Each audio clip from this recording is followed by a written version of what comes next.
परमगुरु पाठशाला संकुल सतकैवल विद्या मंदिर सारसा।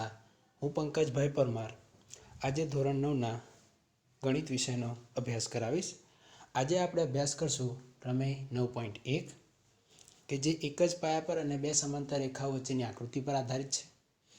પછી એક જ પાયા પર અને સમાંતર રેખાઓની જોડણી વચ્ચેના સમાંતર બાજુ ચતુષ્કોણ એટલે કે પ્રમેય 9.2। પછી એક જ પાયા પર અને સમાંતર રેખાઓની જોડણી વચ્ચેના ત્રિકોણ જે પ્રમેય 9.3 છે એનો આપણે અભ્યાસ કરશું। તો શરૂઆત કરીએ। સમાંતર બાજુ ચતુષ્કોણ અને ત્રિકોણના ક્ષેત્રફળ આપણું પ્રકરણ નંબર 9। એમાં આપણે અભ્યાસ કર્યો એક જ પાયા પર અને સમાંતર રેખાની જોડણી વચ્ચે આવેલ આકૃતિ અને સમાંતર બાજુ ચતુષ્કોણ। હવે આપણે એક જ પાયા પર અને સમાંતર બાજુ એક જ પાયા પર અને સમાંતર રેખાની જોડ વચ્ચેની સમાંતર બાજુ ચતુષ્કોણ।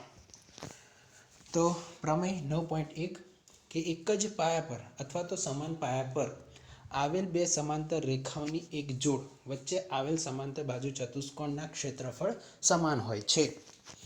માની લઈએ પહેલા તો શું કહે છે, એક જ પાયા પર આવેલા। તો માની લઈએ આપણે એક પાયો લઈ લઈએ, આ કોઈ એક ફિક્સ પાયો લઈ રાખીએ જેને આપણે કહી દઈએ BC, બરાબર છે। અને BC ને એક સમાંતર રેખા દોરી નાખીએ L। હવે BC માંથી એક રેખા દોરીએ અને એને સમાંતર બીજી રેખા બરાબર છે। આને નામ આપી દઈએ A ડેશ, ચલો ને A, અને આને નામ આપી દઈએ D, બરાબર છે। એવી જ રીતે હવે શું કહે છે, એક જ પાયા અથવા તો સમાન પાયા પર આવેલ બે સમાંતર રેખાની જોડ વચ્ચે આવેલા સમાંતર બાજુ ચતુષ્કોણ। તો આ એક સમાંતર બાજુ ચતુષ્કોણ બન્યો ABCD। બીજો એક સમાંતર બાજુ ચતુષ્કોણ આપણે બનાવીએ કે જેનો પાયો અને આ સમાંતર રેખાઓ BC અને L સમાંતર છે। તો પછી એક બીજી બનાવીએ, આ થઈ ગયું એક બીજો સમાંતર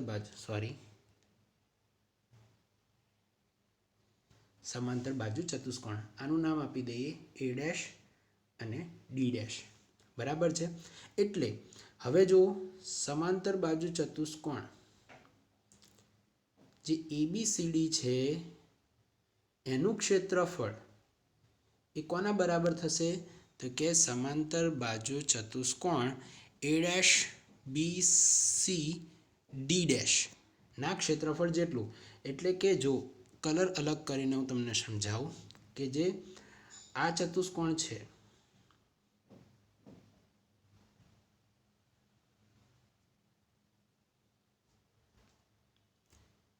એ સમાંતર બાજુ ચતુષ્કોણનું ક્ષેત્રફળ એ કોના જેટલું થશે, તો કલર બદલી કાઢીએ આપણે ફરી, તો કે આ જે ચતુષ્કોણ બને છે એના સમાન થશે। આ જે ચતુષ્કોણ બન્યો એને સમાન, બરાબર છે।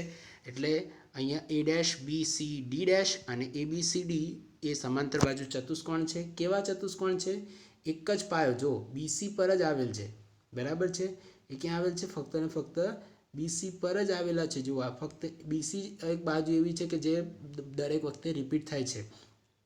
એક જ પાયો અને બે સમાંતર રેખાઓ એટલે BC અને L એ બંને એકબીજાને કેવા છે, L અને સમાંતર BC એ બંને એકબીજાને સમાંતર છે। તો એક જ પાયા અને બે સમાંતર રેખાની વચ્ચે આવેલ સમાંતર બાજુ ચતુષ્કોણના ક્ષેત્રફળ કેવા હશે, સમાન હશે। એટલે કે A ડેશ BC D ડેશનું ક્ષેત્રફળ અને ABCD સમાંતર બાજુ ચતુષ્કોણનું ક્ષેત્રફળ કેવું હશે, સમાન થશે। તો બસ એ જ આકૃતિ અહીંયા કહે છે કે એક જ પાયા અથવા તો સમાન પાયા પર આવેલા બે સમાંતર રેખાઓની એક જોડ વચ્ચે આવેલા સમાંતર બાજુ ચતુષ્કોણના ક્ષેત્રફળ સમાન હોય છે। સમાંતર બાજુ ચતુષ્કોણનું ક્ષેત્રફળ તેના પાયા અને પાયાને અનુરૂપ વેધના ગુણાકાર જેટલું હોય છે। એટલે કે સમાંતર બાજુ ચતુષ્કોણનું ક્ષેત્રફળનું સૂત્ર છે કે પાયો ગુણ્યા પાયાને અનુરૂપ વેધ। એટલે સમજીએ આકૃતિથી, માની લઈએ કે આ એક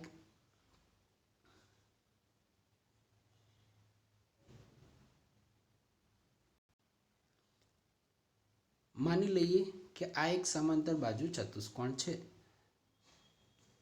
આ ચતુષ્કોણ સમાંતર બાજુ ચતુષ્કોણ છે એ બી સી ડી.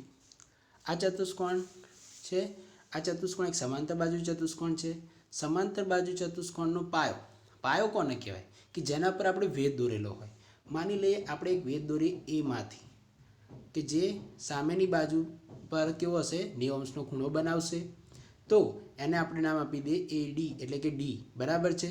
તો આ જે થઈ ગયો એ છે વેધ. આ શું બનશે? વેધ. અને આ જે છે એ થશે પાયો. તો પાયો એટલે સમાંતર બાજુ ચતુષ્કોણનું ક્ષેત્રફળ કોના જેટલું હોય છે? તો કે પાયો અને આ પાયાને અનુરૂપ વેધ જેટલું, એટલે કે પાયો ગુણ્યા વેધ. એટલે કે આ પાયો, જ્યારે આપણે આ પાયો લીધો હોય ત્યારે પાયાને અનુરૂપ વેધ કોણ થશે? આ વેધ થશે. બરાબર છે. એવી જ રીતે પાયો બદલાતો રહે અને વેધે બદલાતો રહે. જેમ કે જો હવે આપણે માની લઈએ કે વેધ આપણે રાખીએ,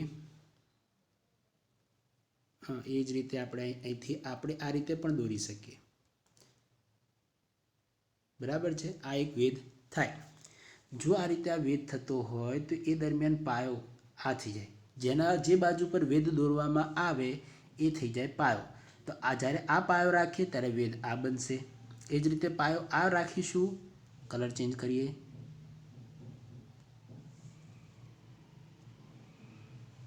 કે જ્યારે પાયોને આ રાખીશું, સોરી પાયો જ્યારે એડી રાખીશું ત્યારે વેધ કંઈક આવો કંઈક બની જશે. એ જ રીતે કે જ્યારે આપણે વેધને હવે બદલીશું આ રીતે ત્યારે પાયો આ પણ બની શકે છે. બરાબર છે. તો આ રીતે પાયા બની શકે છે. એટલે સમાંતર બાજુ ચતુષ્કોણના ક્ષેત્રફળનું સૂત્ર લખવું હોય તો કંઈક આ રીતે બને કે સમાંતર બાજુ ચતુષ્કોણનું ક્ષેત્રફળ બરાબર પાયો ગુણ્યા તે પાયાને અનુરૂપ વેધ. પાયો ગુણ્યા તે પાયાને અનુરૂપ વેધ એટલે એમનો ગુણાકાર થઈ ગયું. પાયો ગુણ્યા તે પાયાને અનુરૂપ વેધ. આ થઈ ગયું સમાંતર બાજુ ચતુષ્કોણના ક્ષેત્રફળનું સૂત્ર. આગળ જોઈએ, એક જ પાયા અથવા તો સમાન પાયા પર અને પાયાની એક જ બાજુએ આવેલા અને સમાન ક્ષેત્રફળવાળા સમાંતર બાજુ ચતુષ્કોણો એ સમાંતર રેખાની જોડની રેખાઓ વચ્ચે આવેલા હોય છે, જે પૈકી એક પાયાને સમાવતી રેખા છે. બરાબર છે. જો સમજીએ કે એક જ પાયા પર અને પાયાની એક જ બાજુએ આવેલા અને સમાન ક્ષેત્રફળવાળા પાયાની એક જ બાજુએ આવેલા અને સમાન ક્ષેત્રફળવાળા સમાંતર બાજુ ચતુષ્કોણ એ સમાંતર રેખાની જોડની વચ્ચે આવેલા હોય છે જ, જે પૈકી એક પાયાને સમાવતી રેખા હશે જ. બરાબર છે. એટલે એવું કહેવા માંગે છે કે જે આપણે પ્રમેય 9.1 ભણ્યા, પ્રમેય 9.1 જે આપણે ભણ્યા છીએ, પ્રમેય 9.1 એ શું કહેતું હતું કે એમની વચ્ચેના ક્ષેત્ર એક જ પાયા પર અને બે સમાંતર રેખાની જોડ વચ્ચે આવેલ સમાંતર બાજુ ચતુષ્કોણના ક્ષેત્રફળ સમાન હોય છે. હવે એનાથી ઉલટું કહે છે કે એક જ પાયા પર અને સમાંતર રેખાની જોડ વચ્ચે આવેલ સમાંતર બાજુ ચતુષ્કોણના જો ક્ષેત્રફળ સમાન હોય તો જે પાયાને જે સમાવતી રેખા હશે, જો શું કહે છે ક્ષેત્રફળ સમાન હોય તે સમાંતર રેખાઓની જોડની રેખાઓ વચ્ચે આવેલા હશે. એટલે જે બે સમાંતર રેખાઓ છે એમની જોડની વચ્ચે જ આવેલા હશે અને જે પૈકી એક પાયાને સમાવતી રેખા હશે, એટલે જે નીચેની રેખા હશે કાં તો જે પાયો હશે જ્યાં એ પાયાને એક સમાવતી રેખા હશે. બરાબર છે. બીજું શું કહે છે, જો ત્રિકોણ અને સમાંતર બાજુ ચતુષ્કોણ એક જ પાયા પર અને બે સમાંતર રેખાઓની જોડની રેખાઓ વચ્ચે આવેલા હોય તો ત્રિકોણનું ક્ષેત્રફળ એ સમાંતર બાજુ ચતુષ્કોણના ક્ષેત્રફળ કરતાં અડધું થઈ જાય.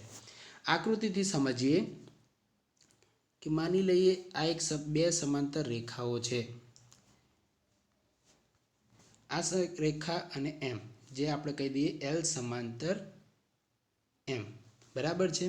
હવે એક એવું કહે છે કે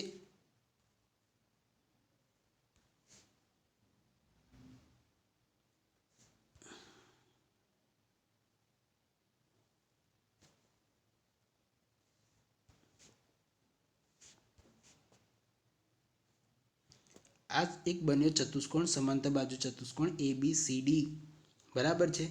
હવે શું કહે છે, સમાંતર બાજુ ચતુષ્કોણ અને ત્રિકોણનું એક જ પાયા પર આવેલા હોય। માની લઈએ આપણે પાયો BC રાખીએ, તો હવે પાયો BC રાખવો હોય તો ત્રિકોણ કંઈક બનાવવો પડશે। તો આપણે આવું કંઈક ત્રિકોણ બની શકે? હા, તો કલર ચેન્જ કરી દઈએ। તો પાયો BC જ રાખીએ છીએ અને એનું આપણે ક્ષેત્રફળ જાણવું છે। તો આ દરમિયાન શું થશે, તો કે આ જે ત્રિકોણ બને છે, ત્રિકોણ એનું નામ આપી દઈએ અહીંયા E ના આપતા આપણે રાખી દઈએ P। ત્રિકોણ બન્યો PBC અને સમાંતર બાજુ ચતુષ્કોણ બન્યો ABCD, બરાબર છે। એટલે કે આ જે સમાંતર બાજુ ચતુષ્કોણ હશે એનું ક્ષેત્રફળ એ આ ત્રિકોણથી કેવું હશે, ડબલ હશે। આ ત્રિકોણથી ડબલ હશે એટલે કે આ ત્રિકોણનું ક્ષેત્રફળ એ આના કરતાં અડધું થઈ જાય, બરાબર છે। સમાંતર બાજુ ચતુષ્કોણનું ક્ષેત્રફળ કરતાં ત્રિકોણનું ક્ષેત્રફળ અડધું હશે। જો આને સાંકેતિક એટલે જો અહીં તમે જોઈ શકો છો, અને જો આનાથી ના સમજણ પડતી હોય તો આપણી પાસે એક બીજો રસ્તો એવો છે કે જો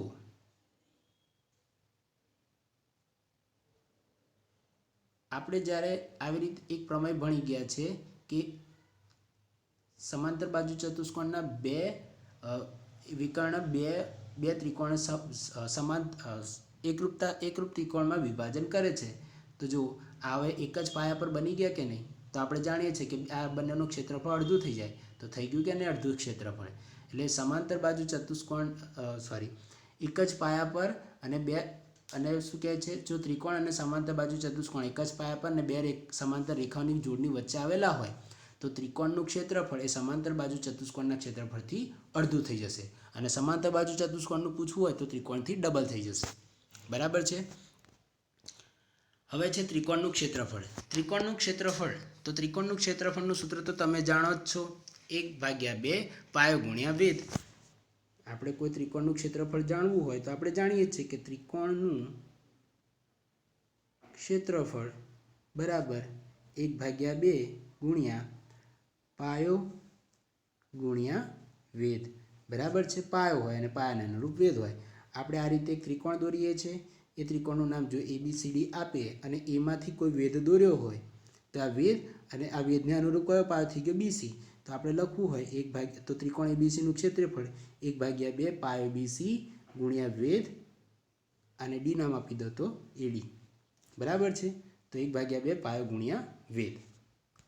હવે આનો જ આપણે જો શું કહે છે, હવે તેના પાયો અને તેના પાયાને અનુરૂપ વેધના ગુણાકારથી અડધું છે, બરાબર છે। તો આપણે જાણીએ જ છે કેમ કે હવે કેવી રીતે થયું, તો આપણે અત્યારે જ સાબિત કર્યું કે સમાંતર બાજુ ચતુષ્કોણના ક્ષેત્રફળથી અડધું હોય છે કોનું ક્ષેત્રફળ, ત્રિકોણનું ક્ષેત્રફળ। આના પરથી બરાબર છે, આ વસ્તુ પરથી ત્રિકોણનું ક્ષેત્રફળ અડધું હોય છે કોના કરતાં, સમાંતર બાજુ ચતુષ્કોણના ક્ષેત્રફળ કરતાં। હવે એવું હોય તો પછી આપણી પાસે એક સૂત્ર એ પણ છે કે જે સમાંતર બાજુ ચતુષ્કોણનું ક્ષેત્રફળ છે એ સમાંતર બાજુ ચતુષ્કોણનું જે ક્ષેત્રફળનું સૂત્ર કયું છે, તો કે પાયા ગુણ્યા પાયાને અનુરૂપ વેધ।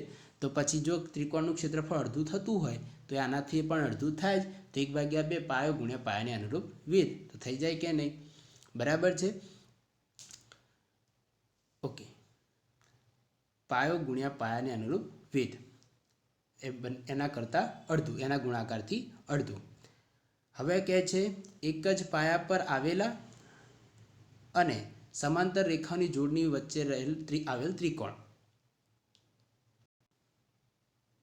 ફરી એકવાર, એક જ પાયા પર આવેલા અને સમાંતર રેખાની જોડની વચ્ચે આવેલ ત્રિકોણો, એટલે આ આપણે આકૃતિથી પહેલાં આપણે પ્રમેય વાંચીએ પછી આપણે આકૃતિ દ્વારા સમજીએ કે એક જ પાયા પર અથવા તો સમાન પાયા પર આવેલા બે સમાંતર રેખાની જોડની વચ્ચે આવેલા બે ત્રિકોણના ક્ષેત્રફળ સમાન હોય છે। જેમ સમાંતર બાજુ ચતુષ્કોણ વિશે જોયું આપણે કે સમાંતર બાજુ ચતુષ્કોણ બે એક જ પાયા પર અને બે સમાંતર રેખાની જોડની વચ્ચે આવેલ બે સમાંતર બાજુ ચતુષ્કોણના ક્ષેત્રફળ સમાન હોય છે, એવી જ રીતે એક જ પાયા પર અને બે સમાંતર રેખાની જોડની વચ્ચે આવેલા બે ત્રિકોણોના ક્ષેત્રફળ પણ સમાન જ હોય છે। આકૃતિથી સમજીએ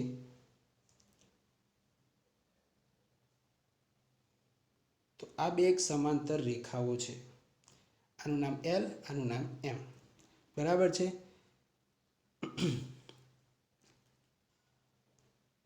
આ એક ત્રિકોણ લઈ લઈએ PQR, બરાબર છે. બીજો એક ત્રિકોણ આપીએ. હવે શું કહે છે, એક જ પાયા પર અને બે સમાંતર રેખાઓની વચ્ચે. બીજો એક ત્રિકોણનું નામ આપી દઈએ આપણે, પાયો QR જ રહેવા દઈએ, Q, બરાબર છે. હવે આને નામ આપી દઈશું આપણે P ડેશ. એટલે અહીંયા બે ત્રિકોણ બન્યા, એક ત્રિકોણ PQR અને બીજો બન્યો P ડેશ QR.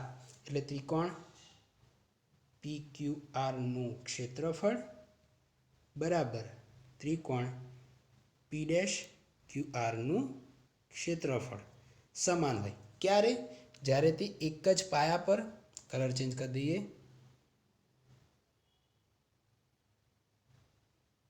કે જ્યારે તેઓ એક જ પાયા પર અને બે સમાંતર રેખાઓની જોડ વચ્ચે આવેલા હોય ત્યારે આ બંને ત્રિકોણના ક્ષેત્રફળ કેવા થશે?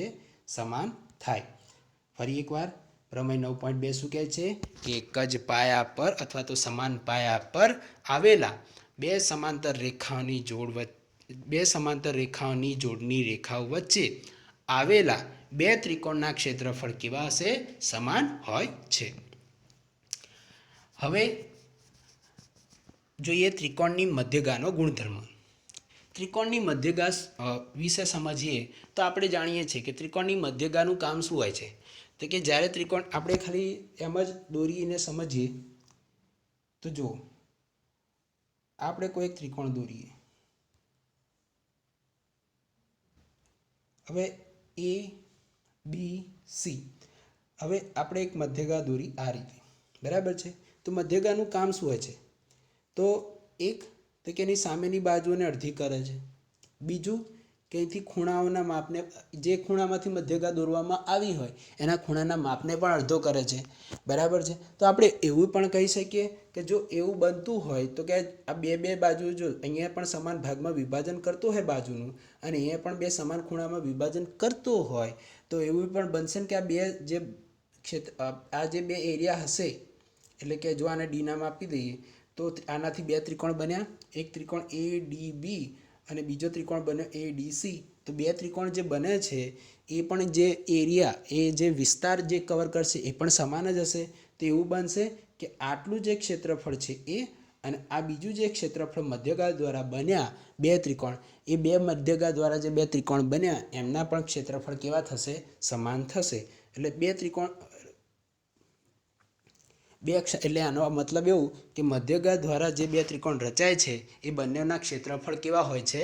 સમાન જ હોય છે. એટલે જો અહીંયા ત્રિકોણની મધ્યગાનો ગુણધર્મ, ત્રિકોણની કોઈ પણ મધ્યગા તેનું બે સમાન ક્ષેત્રફળવાળા ત્રિકોણમાં વિભાજન કરે છે. ત્રિકોણની મધ્યગા એ તેનો બે સમાન ક્ષેત્રફળવાળા ત્રિકોણમાં વિભાજન કરે છે, બરાબર છે.